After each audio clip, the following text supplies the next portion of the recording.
Good morning, this is Gabriel Jack, and welcome to BJC Mitzvah Day number 84, part 2. Mitzvah that keeps us on its way, continuing the obligation regarding Shemittah of the land, once again found in Parshas Mishpatim, the second book.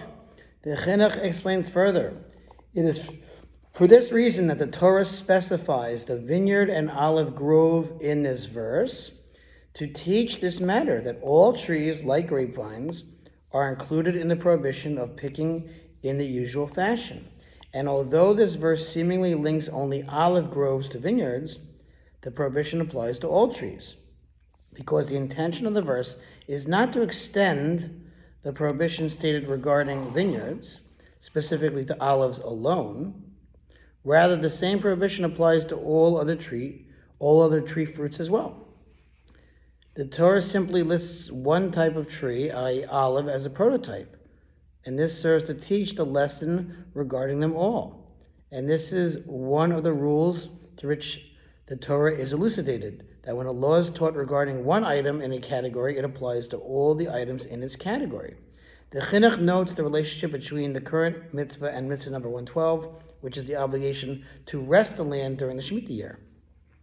This mitzvah, which is the obligation to relinquish ownership of all of the land's produce, as well as the other mitzvah wherein the Almighty commands us to desist from performing agricultural work during the Shemitah year, mitzvah 112, as is written in Parshas Kisisa in Exodus, you shall desist from plowing and harvesting, share a common bond.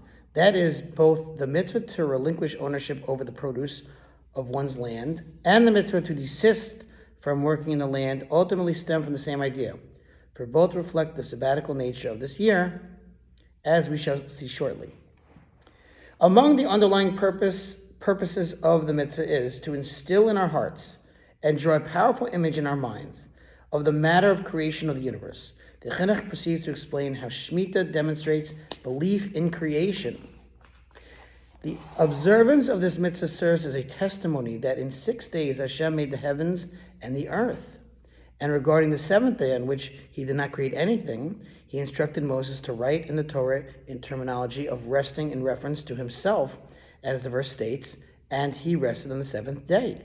Now, in order to remove, uproot, and expunge from our thoughts the notion of an ever-existing universe, a notion that deniers of Torah believe, and through which they attempt to destroy all of the Torah's watchtowers and breach its ramparts, it becomes incumbent upon us to spend all of our cycles of time, both daily and yearly, in a manner that causes us to reflect upon the matter of God's creation of the world.